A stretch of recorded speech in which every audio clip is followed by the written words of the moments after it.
Yan ang tema ng sinulat ni Paul sa Galatians, kalayaan ng mga mananampalataya. Palibhasa, si Pablo ay nagturo ng kalayaan sa pangalan ni Jesus at napatalikod lang siya, ay nasingitan siya ng ibang mga mangangaral na pilit na ibinabalik yung mga Christian Galatians sa mga batas at kautusan at mga tradisyon ng Israel. Kaya si Pablo ay hinayang na hinayang at lungkot na lungkot, and up to a point ay galit na galit. Dahil siya ay siningitan ng mga nagtuturo na ibinabalik yung mga malaya na kay Jesus sa mga gapos, sa mga kulungan ng tradisyon at ng mga batas. Isa sa mga laging pinag-uusapan noon ay ang circumcision. Ang mga Hudyo kasing lalaki ay sinicircumcise. At ngayon, nire-require nila ang maging Kristiyano, kahit hindi Hudyo, kahit Gentile, na kailangan magpa-circumcise din.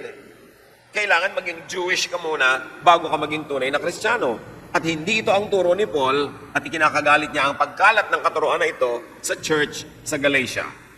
Galatians 5:2-4. I, Paul, promise you that Christ won't do you any good if you get circumcised. If you do, you must obey the whole law. And if you try to please God by obeying the law, you have cut yourself off from Christ and His wonderful kindness. Sabi niya, wala kayong mapapala na ang tatandaan nyo na ay magpapatuloy pa kayo. Hindi nyo kailangan yun dahil kay Kristo, malaya na kayo mula sa utos na yan na inutos sa mga ninuno ng mga Israelita. At sabi, kung susunod din lang kayo sa isang kautosan, sundin nyo na lahat. Kasi hindi pwedeng isa-isa lang, dapat lahat-lahat.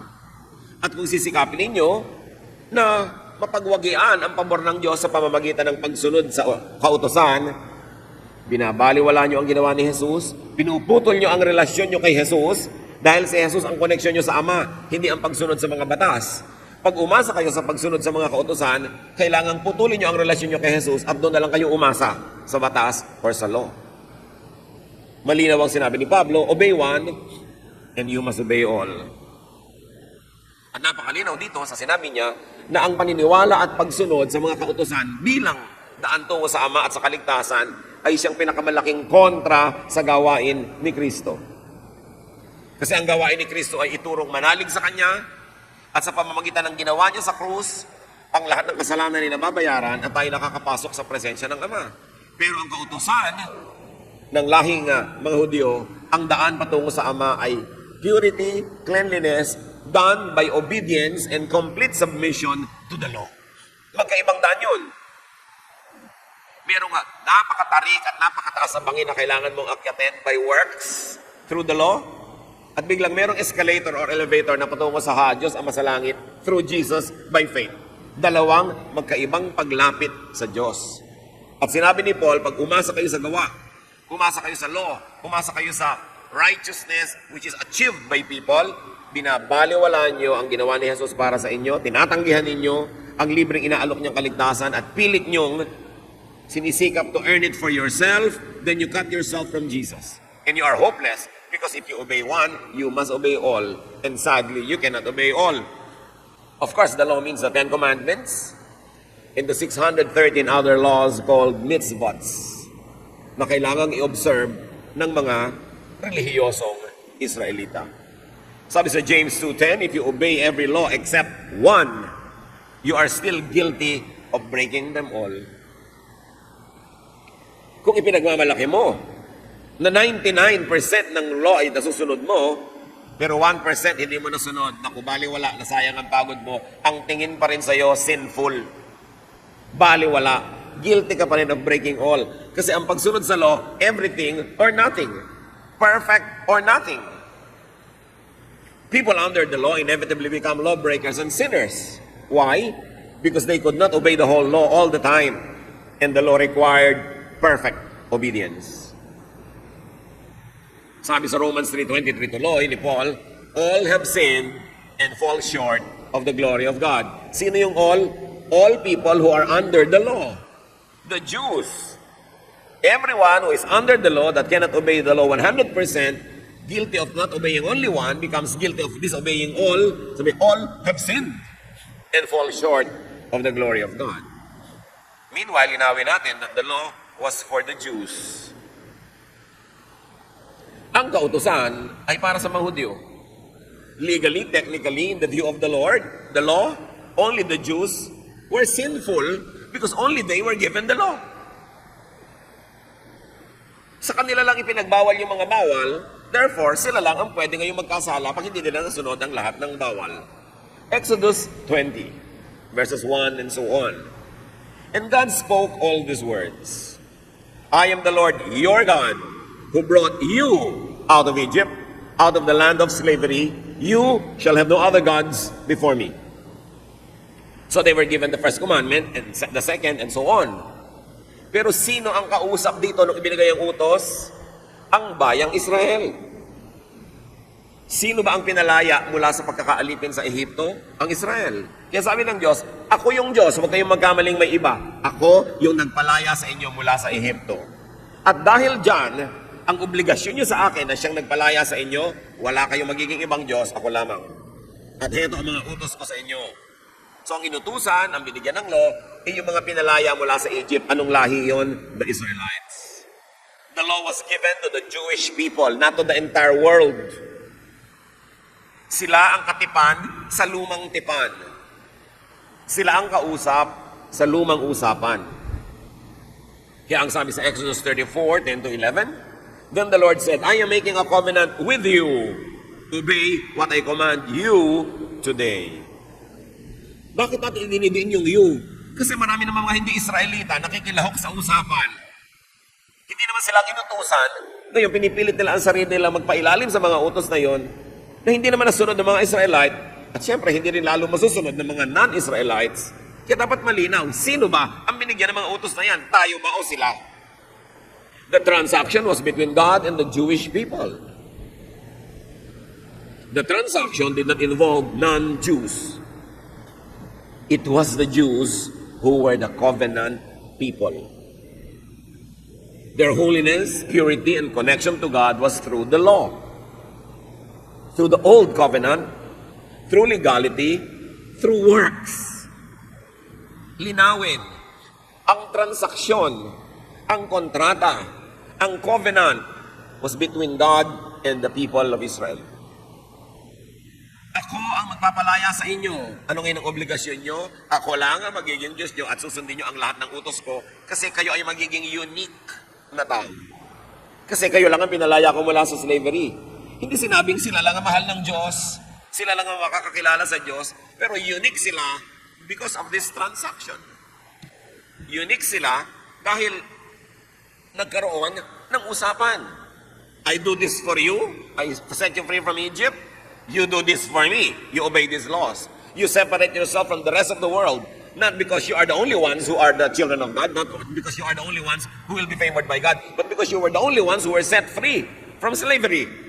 Kaya special ang usapan, but unique to the relationship between God and the Israelites. Kaya ang sabi sa Leviticus 20 verse 7, dedicate yourselves to me and be holy because I am the Lord your God. Ako yung nagpalaya sa inyo, walang iba. May pananagutan kayo sa akin, dapat niyong sundin ang lahat ng ito.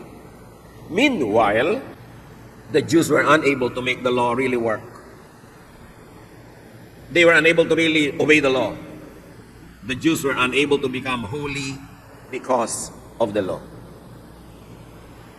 Sabi ng Diyos, kayong bayan na pinalaya ko mula sa Israel, kailangan maging banal kayo. At ang paraan sa kabanalan ay ito. Sundin nyo ang lahat ng batas na ito. Ganito kayo magugupit ng inyong patilya. Itong kakainin nyo, ito hindi nyo kakainin. Huwag kayong gagawa pag Sabbath. Ito hindi nyo pwedeng gawin. Ito pwede nyo gawin. Ganito, ganyan, ganyan, ganyan. Yon ang paraan para maging katanggap-tanggap sila sa Diyos. Pero sa kanila yon ibinigay. At dahil sa dami na idinagdag nila, ang ibinigay lang naman ng Diyos yung 10 utos dinagdagan ng kanilang mga pare, ng kanilang mga religious leaders, ng kanilang tradisyon ng 613 other laws called misbots, governing every detail of life. Naging part na yon ng usapan na susundin nila bilang isang bayan at wala namang makatupad. Kaya dahil sa batas na ibinigay sa kanila at sa karagdagang mga batas na ipinasa nila sa kanilang mga sarili, naging guilty tuloy silang lahat dahil di naman nila makaya. Romans 3:10, as it is written, No one is righteous, not even one. Meaning, no one is righteous when measured by the law. Not one will pass the test. Romans 3:20, for no human being will be justified in his sight by works of the law, since through the law comes knowledge of sin. Sabi niya, hindi niyo na kaya. Therefore, walang makararating sa Ama sa pamamagitan ng paraan ng mga Jews, sa pamamagitan ng kanilang pagsunod sa mga batas na hindi naman nasusunod lahat. Walang makakarating sa Ama sa pamamagitan ng mabubuting gawa na hindi pagkain ito ng pagsusuot ng ganon sa ganitong tamang gupit ng buhok. Hindi yan ang daan patungo sa Diyos. You will fail. Kaya nung ang mga naging Kristiyanong Hudyo, dahil may mga Hudyo hindi naging Kristiyano, nanatiling Hudyo, nire-require nila na ang mga Gentile or non-Jews na naging Kristiyano ay magpaka-Hudyo rin. Anong sabi ng kanilang leader? Acts 15:10. Now then, why do you try to test God by putting on the necks of Gentiles a yoke that neither we nor our ancestors have been able to bear? Nagtatalo-talo yung mga Jewish Christian leaders. Dapat ba o hindi dapat napilitin pa ang mga hindi Jew na magpaka-Hudyo, sumunod sa kanilang mga utos at tradisyon, tulad ng magpa-circumcise, tulad ng huwag kumain ng ganito, tulad ng ganito dapat, ganon. Sabi ng leader, bakit niyo ginagalit ang Diyos? Sa pamamagitan ng pagpipilit na ipasan at ipulupot sa leeg ng mga Gentiles na hindi naman Hudyo, ang mga batas ng Hudyo, na pati tayong mga Hudyo ay hindi naman nakasunod. Why are we requiring them to obey laws that we ourselves or our ancestors were able to obey? And then, kaya napakaganda ng ministry ni Jesus. Dahil pagod na ang mga Hudyo sa pagsunod sa mga batas, hirap na silang magpanggap na nakakasunod, at doon sa nakakaya nilang sundin ay sobra talaga silang napapagod. Anong bigla ang sabi ni Jesus sa Matthew 11:28-30? Come to me, not to the law, all of you who are weary and burdened by the law, and I'll give you rest. Take my yoke upon you, not the yoke of the law, and learn from me, not from your laws. For I am gentle and humble in heart, not like your Pharisees, and you will find rest for your souls. For my yoke is easy, and my burden is light. Itong kapahingahan na iniaalok ni Jesus ay hindi yung akala ng maraming kapahingahan mula sa kasalanan ng sanlibutan, mula sa pag-inom, sa paglalasing. Although, naibibigay yun ni Jesus. Pero ang tinutukoy dito ay kapahingahan sa pagod na relihiyoso. Yung pagpapagod in a religious way. Yung pamamanata, yung pagtitika, yung pagtitiis, yung pag-aayuno, pagpipigil sa sarili, lahat ng pagsunod sa mga haba ng buhok, haba ng damit. Doon pinagpapahinga ni Jesus yung mga Hudyo niyang kausap. Yun naman ang unang kausap eh. Later on, the message of Jesus was brought by Paul and the other apostles to the Gentiles. The same message, but the original recipients were the Jewish people. Sila ang pinagpapahinga ni Jesus mula sa kanilang pagiging mga pusakal na Hudyo. Sa pinakakapagod ng relihiyon. Pero hindi rin kayo nailalapit sa Diyos. Napipilitan lang kayo magkunwari, magbalat kayo. At yung mga konting nakakasunod, sa ilang nasusunod nila, nagiging mayabang at self-righteous at judgmental. Napakapangit ng nagiging bunga sa inyo ng inyong relihiyon. Kaya sabi ni Jesus, magpahinga na kayo mula sa lahat ng yan. At sinabi pa ni Pablo sa Galatians 3:10-11, for all who rely on the works of the law are under a curse.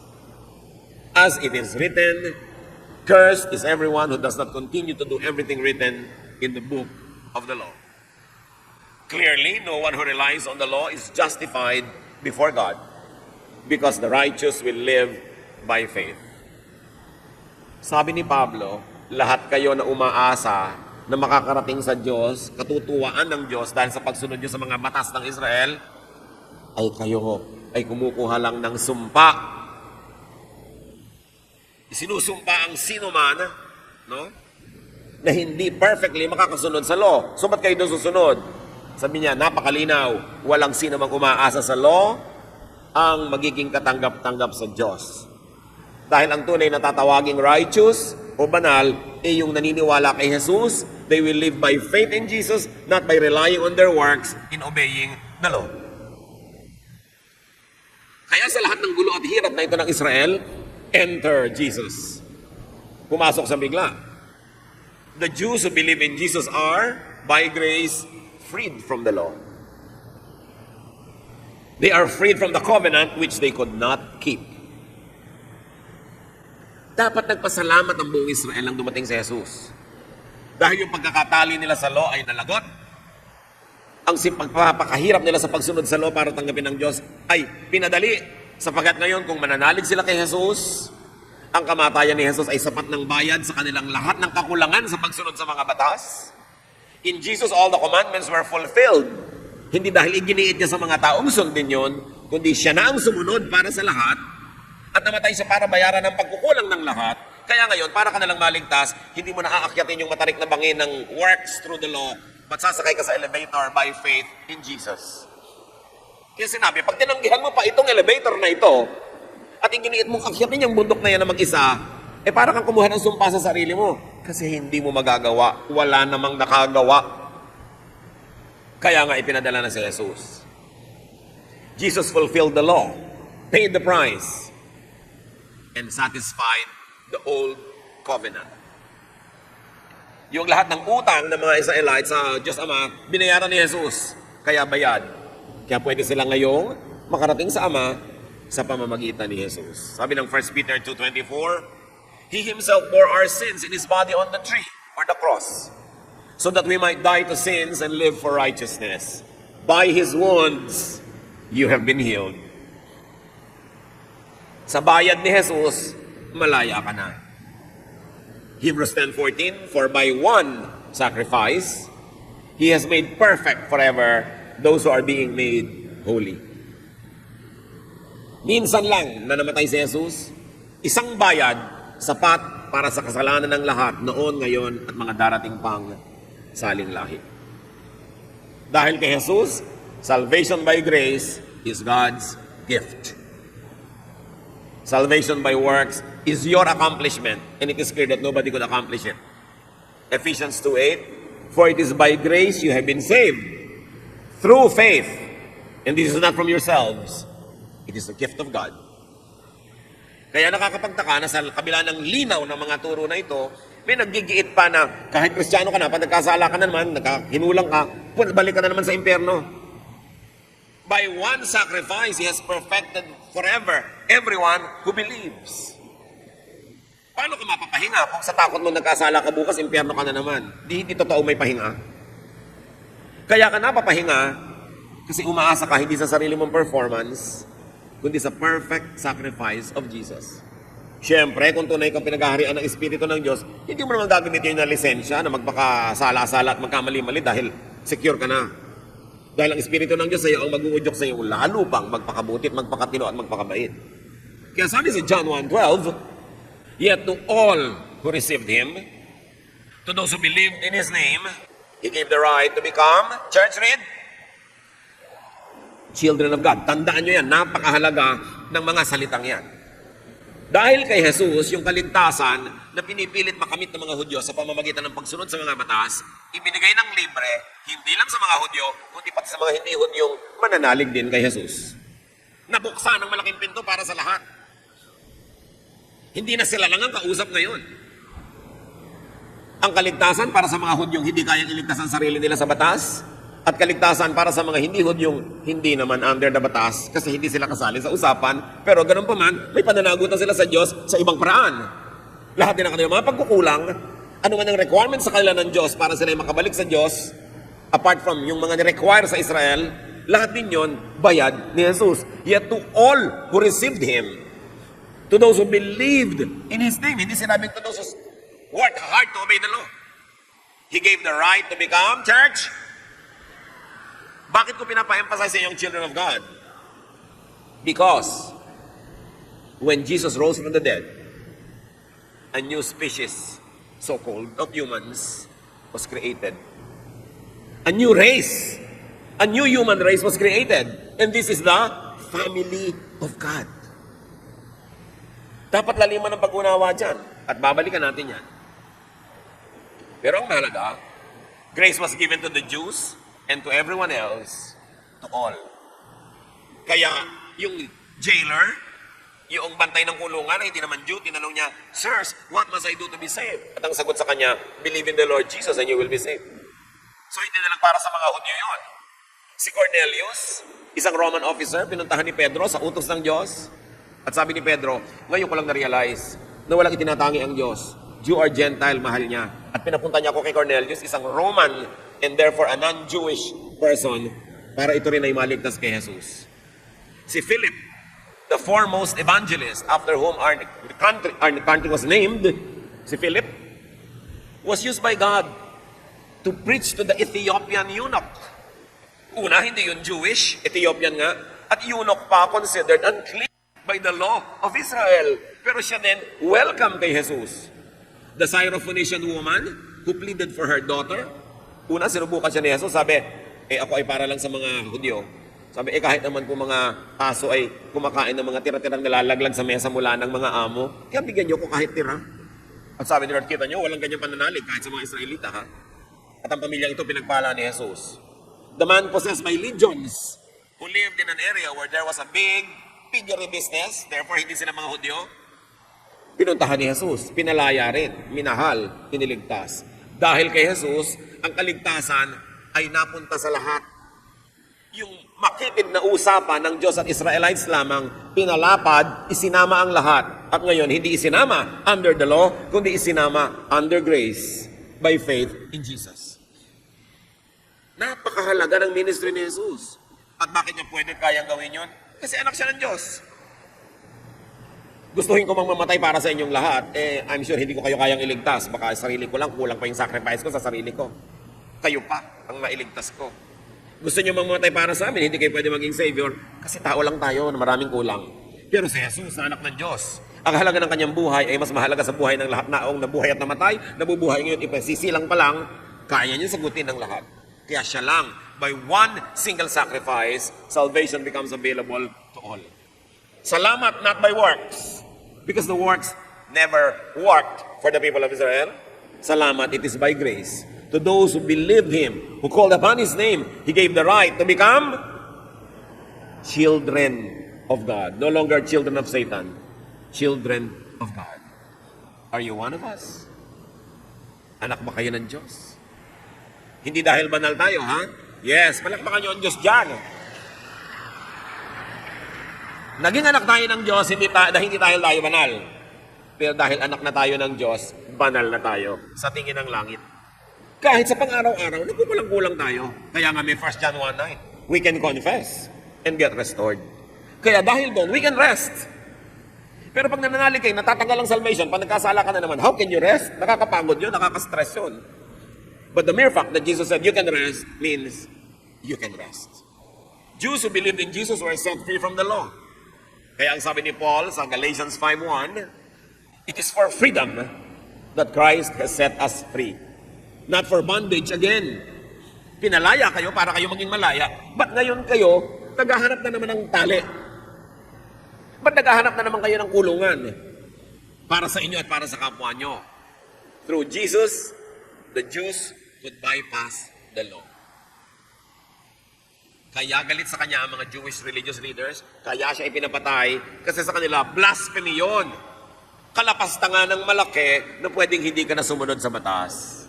Kaya kinailangang ipapatay nila si Jesus. John 8:36, so if the Son sets you free, you will be free indeed. Previously, the Jewish people's way and door and entry to God was through the law, through works. But this never worked. Hindi tumalab, hindi effective, walang nakasunod, lalo't dinagdagan pa nila ng marami. So they were given a new and a perfect way, a door, an entry to God, through Jesus, by faith, by grace. Kung meron kayong kaisa-isang katuruan na dapat maunawa mula ulo hanggang paa, pabalik-balik rin man kayo, ay hindi kayo malilito, that we are saved not by works, not by the law, but by faith in the perfect work of Jesus. And this is not your accomplishment, it is the goodness of God. Yan ang dapat maintindihan. Yan lang ang katuruan na dapat talaga ipaglaban. Yung mga iba, huwag na kayo makipagyera sa mga katuruan, tungkol sa mga damit, mga diet, kung ano-ano. Binaliwala na yon ng grasya ng Diyos through Jesus. Bagamat kung gusto ng ibang sundin, hindi bahala sila. Pero huwag nilang i-impose sa iba. Kasi hindi yun ini-impose sa atin ng Diyos. Kung choice mo, bahala ka, it's your choice. Pero hindi dapat igiit sa iba at hindi dapat husgahan ng iba na ayaw. John 14:6, kaya naman nasabi ni Lord ng ubod ng linaw, I, not the law, am the way, and the truth, and the life. No one comes to the Father except through me. Again, akala ng iba, yung ibang way na pinag-uusapan dito ay yung I, not alak, not drugs, not adultery, not sin. Hindi yun ang way. No. Ang tinutukoy dito, not the law. Sabi niya, ako ang daan, hindi ang mga batas na yan. Ako ang katotohanan at ako ang buhay. Walang makakarating sa Diyos sa pagsunod sa mga batas na yan, kung hindi sa pananalig lang sa akin. Napakahalagang mensahe ito na ituro Kung malinaw sa atin ito mga kapatid, hindi tayo mapapakali na hindi natin tinuturo sa ating buong pamilya, mga kamag-anak, mga kaibigan. Kasi walang ibang daan. Kundi ang pananalig kay Jesus. Tapos ang dami nating nakikita mga tao, hirap na hirap sa buhay. Namamanata, nag-aayuno, nagsusugat sa sarili, nagpapahirap, kung ano-ano pinupuntahan ng mga masisikip, siksikan, sa paghahanap ng daan patungo sa Diyos, libre na nga kung mananalig ka na lang kay Jesus. Dapat nilang malaman. Hindi dapat silang laitin o pagtawanan o baliwalain. Dapat turuan. Sayang ang elevator at escalator sa dami ng pinipilit umakyat sa matarik na bangin, tapos naglalaglagan lang at hindi makarating sa taas. Hirap na hirap. Very importantly, sabi sa Colossians 1:15, the Son is the image of the invisible God, the firstborn over all creation. Si Adan, the firstborn ng taong lupa. Si Jesus, firstborn ng taong espiritu. Kaya sinabi, si Jesus daw ang panganay. Siya ang firstborn over all creation. What creation? This creation of the family of God. A new species, so to speak, of humans was created through Jesus. Sabi sa 1 Corinthians 5:17, therefore, if anyone is in Christ, he is a new creation. The new creation has come. The old is gone. The new is here. So, tingnan nyo sarili nyo, tingnan nyo katabi nyo, mukhang siya pa rin yung dati. Pero, kung tinanggap niya si Jesus, at siya na kay Jesus na, ang tingin sa kanyang langit, iba na siya. Hindi na siya ang dati. Yan ang sinasabi nating ibang lahi. Dati, parang napaka-special na lahi ng Israel dahil sila ang patungo sa Diyos at may usapan at may kontrata sa kanila ang Diyos na hindi naman nila natupad yung part nila. Kaya inalok si Jesus. Pero ngayon, ang napaka-special na lahi, ang family of God. At sino yung family of God? Sino mang tumanggap kay Jesus, nanalig sa Kanya, He gave the right to become children of God. This is the family of God. This is the new creation. This is the new race, loved and favored by God. A new race, no longer the Jewish race, but the family of God was born through Jesus. Dati walang family of God, meron lang Israel. Tapos iniisip nila, sila lang yung favored, kanila lang ang lahat. Ang hindi nila na-realize, sa kanila lang ibinigay yung utos na hindi naman nila nasunod. Pero sa pamamagitan ni Jesus, may bagong lahi na nabuo. Hindi na yun nakabase sa dugo, kulay ng balat, hindi na nakabase sa lalaki ka ba o babae, malaya ka ba o slave, kundi nakabase na sa pananalig kay Jesus. Ano ka man, sino ka man, taga saan ka man, you are a member of the family of God. At itong pamilyang ito, ang sasalubong kay Jesus sa kanyang muling pagbabalik. At ang pamilyang ito ang makakasama ng Diyos habang panahon. So kasama ka ba sa pamilyang ito? Kasama na ba ang nanay mo? Pati biyanan, isama. Lahat isama. Because to all who received Him, kaya sabi ng John 1:12-13, yet to all who received Him, to those who believed in His name, He gave the right to become children of God. Children born not of natural descent, nor of human decision or a husband's will, but born of God. Sabi itong pamilyang ito, hindi yung dahil ipinanganak ka ng nanay mo kung saan lahi ka nang galing. Hindi na yon. Pinanganak kang muli. You were born again into the family of God because you were born of the Spirit, not born of your mother or any human decision. This is now God's family. At ang sabi sa 1 John 3:2 sa pamilyang ito, dear friends, now we are children of God, but what we will be has not yet been made known. But we know that when Christ appears, we shall be like Him, for we shall see Him as He is. Alam niyo ba yung pelikulang X-Men or Men in Black? Yung mga maraming planet men pala, pero hindi sila kilala ng mga Earthlings kasi nakadisguise sila eh. Ito rin yung pamilya ng Diyos. Hindi mo kilala sa itsura kung sino anak ng Diyos, sino, pero kilala ng Diyos. At sabi dito sa 1 John, hindi pa natin alam kung ano talaga magiging mga itsura natin. Pero pagdating ni Jesus, magiging kamukha tayong lahat niya dahil makikita na natin siya at yun ang tunay nating identity. Makikita natin siya as He is because we will be like Him. Alam niyo ba nakilala ng mga evil spirit kung sino ang family of God? Minsan may isang nagtuturo. Sabi nila, in the name of Jesus and Paul, umalis ka sa mga espiritu sa taong yan, eh hindi naman anak ng Diyos yung nagpapaalis. Sabi nung masamang espiritu, kilala ko si Jesus, kilala ko rin si Paul. Ikaw hindi. Ang ginawa ng espiritu, nilipatan siya. Sa kanya lumipat.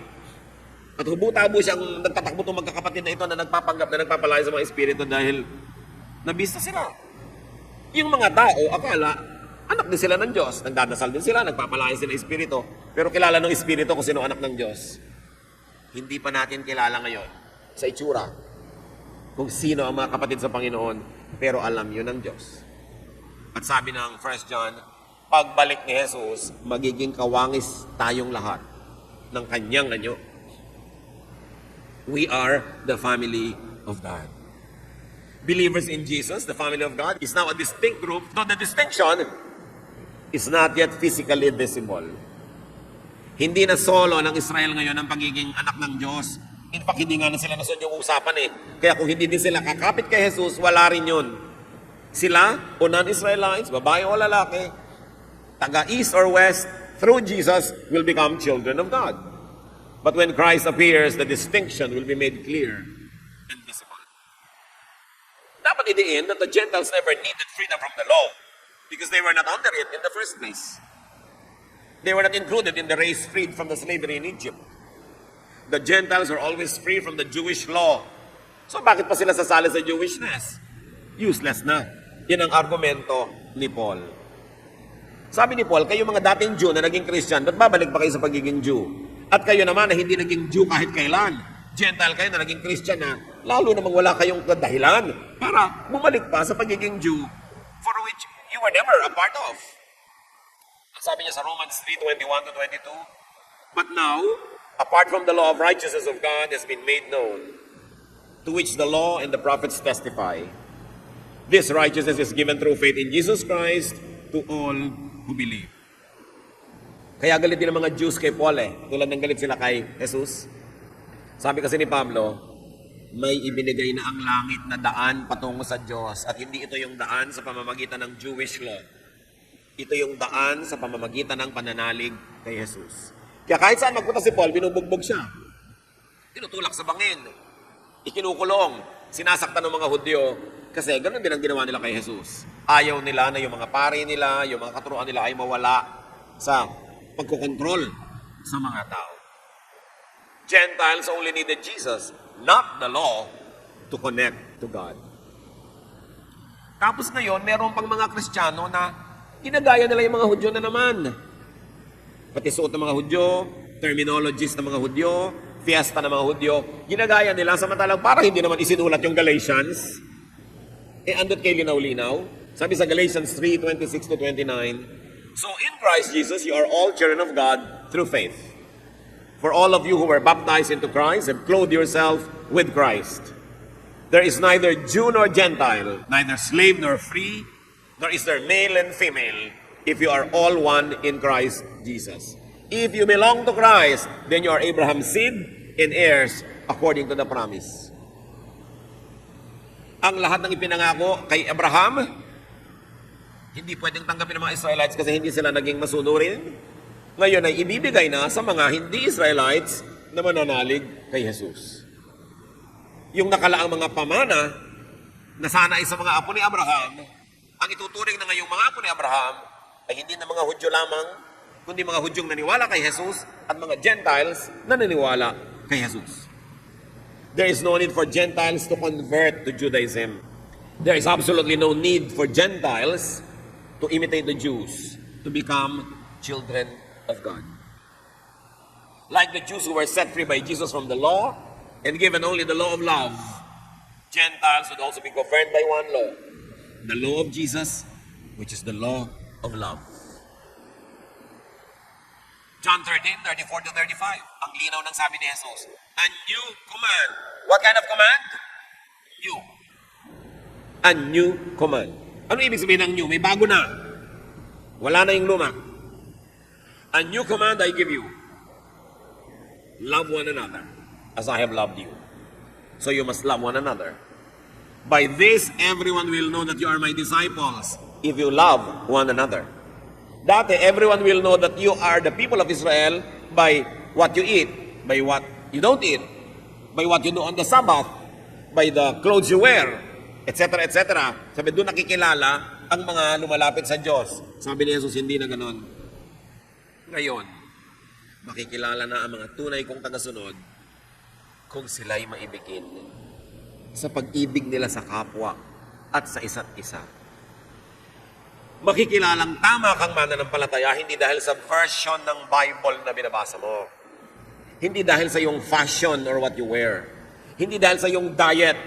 Makikilala ka dahil sa iyong pagmamahal sa iyong kapwa-tao. At sabi ni Jesus, kung merong dapat na identity ang mga mananampalataya, ito ang identity na mahalaga, that you love like I love.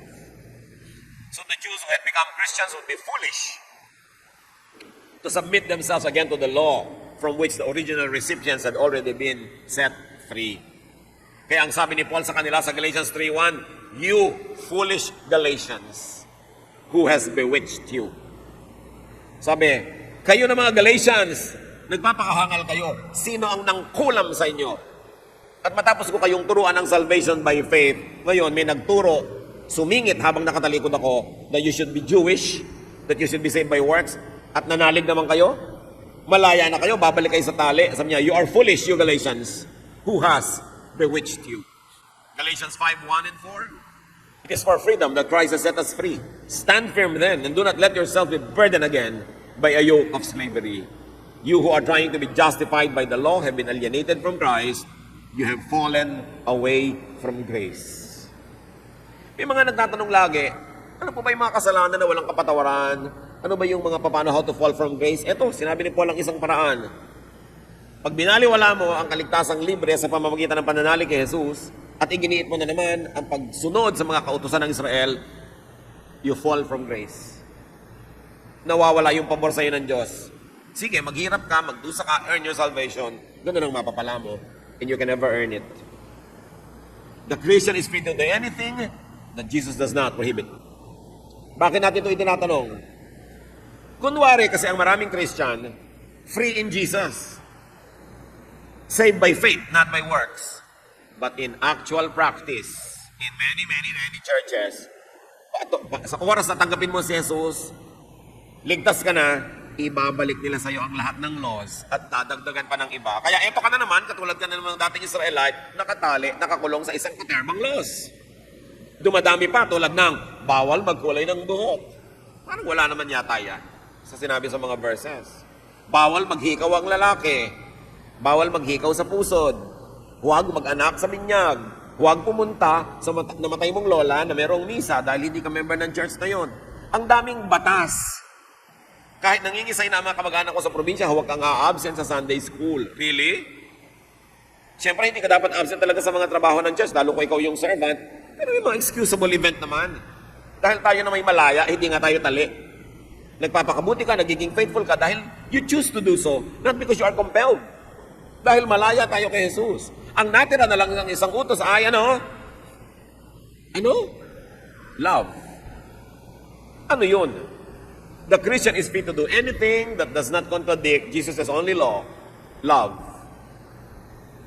So bago mo itanong sa sarili mo, bawal po ba ito, bawal po ba yun? Itanong mo, pag ginawa mo yan, magiging unloving ka sa iba. Pag unloving, hindi, bawal. Eh di free na po ba tayo sa law, pwede ko na agawin yung asawa ng kapitbahay ko? Teka, loving ba sa kapitbahay mo na agawin mo yung asawa niya? Hindi po. Against the law of Jesus yan. In that case, the old law still holds because it must apply in love. Eh, wala na po palang batas, di pwede na ako magnakaw. Loving bang magnakaw? Hindi po. Eh di, hindi ka pa dapat magnakaw kasi kasali yan sa love. Pero yung, pwede ko po bang kulayan ng violet ang buhok ko? Teka, magiging unloving ka ba sa amin kung violet yung buhok mo? Hindi po. Eh yung pala, di kulayan mo. Kaya lang, huwag naman yung mukha kang bumangon mula sa hukay. So, pwede ko po bang isuot ito? Yung nakabulwak na po ang aking dibdib? Dahil wala na palang law. Loving ba? Na lalaki matuliro dahil nakita yung bumubulwak-bulwak mong dibdib. Hindi na sila makapag-concentrate sa pagdarasal. Hindi po. Eh, yung pala, so takpan mo. Ibig sabihin, lagi mo itatanong, is it loving? Hindi. Bawal ba? Bawal ba? Dahil isa na lang ang inibigay na utos eh, love. Ang totoo, ang daming utos yun, ha? Pero hindi mahirap sundin. Hindi mabigat, magaan, at masayang sundin. Mga Kristiyano, magpaka-Kristiyano tayo. Huwag kayong sumunod sa mga Pharisees. Huwag kayong magsiksik sa mga verses ng mga Old Testament na tinuturoan kayong mambato ng may kasalanan. Kahit mga verses ng New Testament na sabi ng mga tao, hindi naman sila si Jesus. Sasabi man, rebuke ka dito, magalit ka doon. Hindi na yung loving. Stick to the law of Jesus. Simplify the moral law that governs your life because you have been freed from the law. Kailan pa natin maiintindihan that we are free from the law? Lagi nang ipinapanakot din ng mga pulpito, ng mga Kristiyano, ng mga Bible study leader, magkagalit ang Diyos, paparusahan ka ng Diyos. Nasaan yung freedom? Isa lang nga ang law, loving ba? Pwede ko po bang gamitin itong napaka-old-fashioned na verse ng Bible kasi feeling ko, banal ito. Maiintindihan ka ba ng mga tao hindi naiintindihan ng Old English? Eh hindi po, nagkakapilipilipit nga ang dila nila. Loving ba yan? Nagamit ka ng version na madaling maintindihan ng mga tao para loving ka. Hindi mo papahirapan yung mga tao na gagawa ka ng church event kasabay ng lahat ng family reunion at family events. Lahat ng kalendaryong merong holiday ang mga family, may activity yung church. Eh paano kung isa lang na member ng family ang member ng church mo? Eh di wala siya sa pamilya niya. Loving ba yun para sa pamilya niya na absent siya sa lahat ng event dahil tinatapatan ng church ng activity, nakikipaglabanan yung church sa family ng believer? Loving ba yun? Kasi kung family friendly ka, hindi mo nalalabanan yung ganung mga event. Ang dami-dami namang events during the year. At merong 52 Sundays during the year. At the least. Bakit kakalabanin mo yung mga family event kahit yung pamilya niya hindi Kristiyano? Loving ba? Na ilayo mo ang isang mananampalataya sa kanyang sariling pamilya? Loving ba na yung isang ina ng tahanan, wala kang ginawa kundi pagtrabahuhin sa church, hindi na nakakapagsaing, hindi na nakakapaglabas sa bahay nila? Loving ba yun? Kaya dapat nga nating reviewin what does it mean to follow the love of Jesus? The Christian is free to do anything that loves. Example, the woman caught in adultery. The law required that she be stoned to death. Loving ba yun? Of course not. So ang ginawa ni Jesus, iniligtas niya yung babae mula sa pagkakabato. Pero sabi niya, sin no more. You are free to follow the example of Jesus, not to throw stones at people, but to love them even if they were caught in adultery, but to restore them. Yun ang ibig sabihin ng Kristiyano. Hindi sa mga walang pinagkaiba yung Kristiyano sa mga Pharisees Parang pare-pareho lang. Mas mahigpit pa nga. Mas mahirap ang pakisamahan. At mas maraming ipokritong Kristiyano. Kasi pagka naging totoo ka, hindi ka tatanggapin. Kung magtatanggapan tayo sa isa, magmamahalan, everybody will relax. We can rest as Jesus wants us to rest. Pag wala kasi nagja-judge, pwede ka mapahinga Pero pag may judge ba, pa-impress ka ng pa-impress. Galatians 5:6. For in Christ Jesus, neither circumcision nor uncircumcision has any value. The only thing that counts is faith, expressing itself through love. Yung circumcision, palitan nyo ng iba. For in Christ Jesus, neither wearing earrings or not wearing earrings has any value. Coloring your hair or not coloring your hair has any value. Wala yan. Huwag yan pag-usapan. Malayo yan sa bituka. Malayo sa issues ng kaligtasan at kalangitan.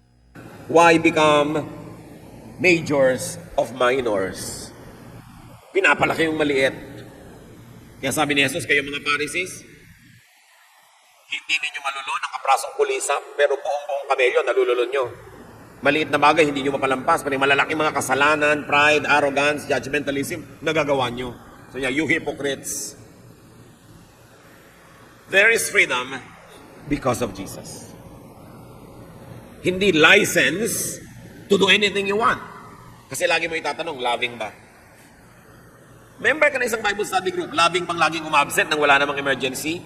Hindi, kasi hindi mo nasusupport yung teacher, yung leader, hindi mo siya na-encourage.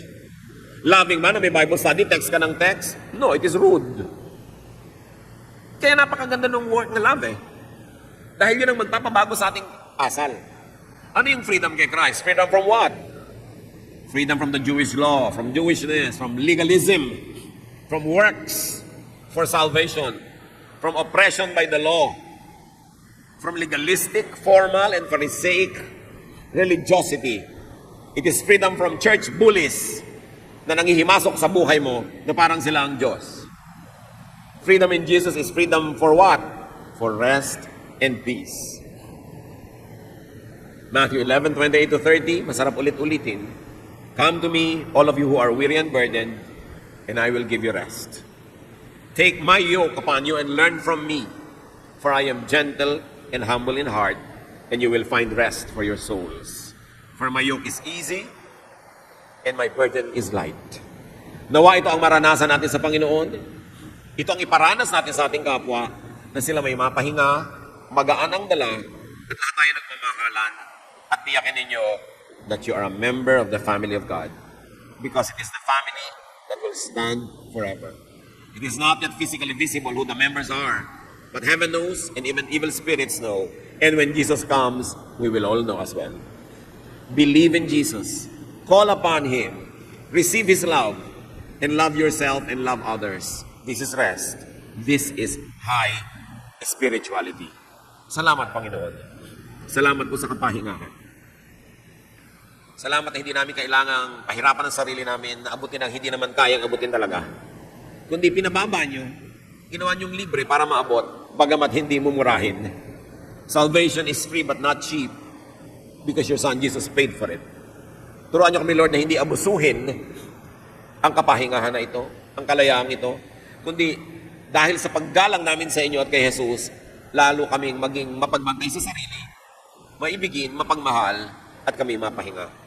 Pagbulay-bulayan natin mga kapatid, kung ano talaga ang kahulugan nito sa ating personal na buhay, that you are free, that you can set people free, that we are free to love and to receive love, and that the people of God will be known by their love.